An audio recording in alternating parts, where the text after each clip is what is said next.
اللہ اکبر۔ تو اس طرح جنت کے اندر اہل جنت مجرمین کو دیکھ رہے ہوں گے جو جہنم کی آگ میں جل رہے ہوں گے، اور ان سے سوال کریں گے، باقاعدہ ان سے بات کریں گے اور پوچھیں گے ان کو، کیا ما سلککم فی سقر؟ وہ انہیں کہیں گے کہ تم جہنم میں کیسے آئے؟ قالوا لم نک من المصلین، وہ کہیں گے ہم نماز نہیں پڑھتے تھے، نماز نہ پڑھنے کا سبب ہوا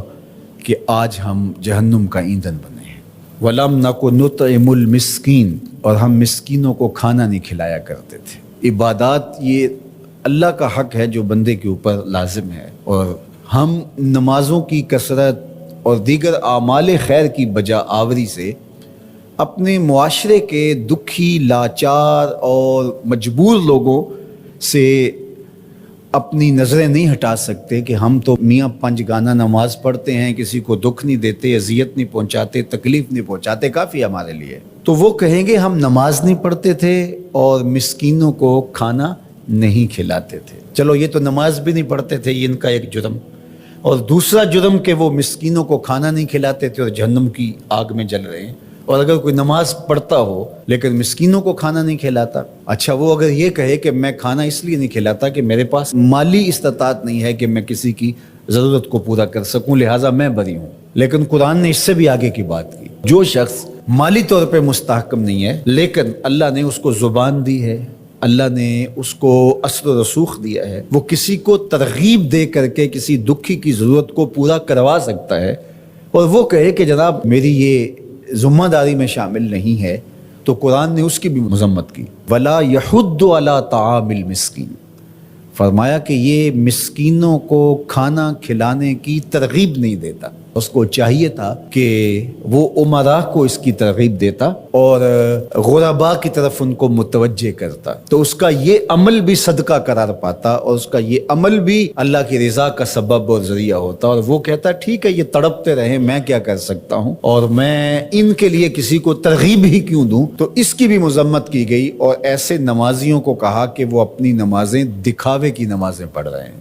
انہیں نماز کے فلسفے سے ہی آگہی نہیں آئی۔ اگر ان کے دل میں گداز پیدا نہیں ہوا، ان کے دل میں نرمی پیدا نہیں ہوئی، معاشرے کے کمزور، پسے ہوئے، لاچار، مجبور، اراملہ، مساکین، یتاما کی مدد کے لیے ان کے اندر یہ جذبات پیدا نہیں ہوئے، تو وہ تہجد پڑھیں، وہ سجدے کریں، وہ لمبی قرات کریں، لمبی نمازیں پڑھیں، تو کہا کہ وہ اپنی نماز کے فلسفے سے ہی آگاہ نہیں ہوئے۔ نماز کا عملی نتیجہ یہ تھا کہ وہ ضرورت مندوں کی ضرورت کو پورا کرتے، ان کے پاس اگر مالی استطاعت ہے تو اللہ کے دیے ہوئے اس مال سے، اور اگر وہ مالی استطاعت نہیں رکھتے تو اللہ نے ان کو جو دیگر صلاحیتیں بخشی ہیں ان سے وہ تحریص دلاتے، ان سے وہ ترغیب دیتے، اور ان کے کہنے سے کسی دکھی، لاچار، مجبور کی ضرورت پوری ہو جاتی، تو یہ ان کو کرنا چاہیے تھا۔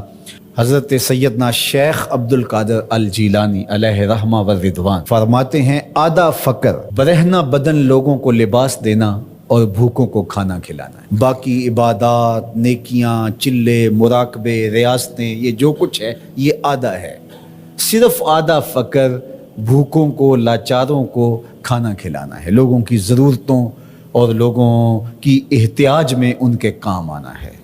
اللہ اکبر۔ تو درویشی، تصوف، فقر، اس کا آدھا حصہ مخلوق خدا کے ساتھ نرم دلی سے پیش آنا اور ان کی ضروریات کی تکمیل کرنا۔ حضرت حسن بصری رضی اللہ تعالی عنہ رو رہے تھے، اور کسی نے پوچھا کہ آپ رو کیوں رہے ہیں؟ فرمایا کہ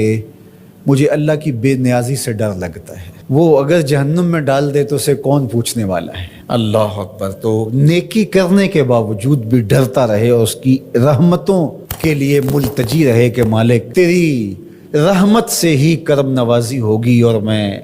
راہی جنت ہوں گا، عدل کریں تے تھر تھر کمبن اچیاں شانہ والے، فضل کریں تے بخشے جاون میں ورگے منہ کالے۔ تو اس کے فضل سے ہی بات بنتی ہے۔ تو فرمایا مگر اصحاب یمین فی جنات، وہ باغوں میں ہوں گے، یتساءلون عن المجرمین، وہ مجرموں سے سوال کر رہے ہوں گے۔ یہ جنت کے اونچے مقام پہ ہوں گے، اور ایسے مقام سے ان کو جہنم دکھائی دے رہی ہوگی۔ اللہ ان کے قوا اور ان کی صلاحیتوں کو جنت میں فزوں تر کر دے گا۔ مقربین بارگاہ کی صلاحیتیں باقی لوگوں کی نسبت اللہ فزوں تر فرما دیتا ہے۔ آپ نے قرآن مجید میں یہ بارہا پڑھا کہ حضرت سلیمان علیہ السلام نے کتنے میل دور سے چیونٹی کی آواز کو سنا بھی اور اس کے مفہوم کو جو وہ کہہ رہی تھی سمجھا بھی، تو یہ صلاحیت ان کو عطا کی گئی۔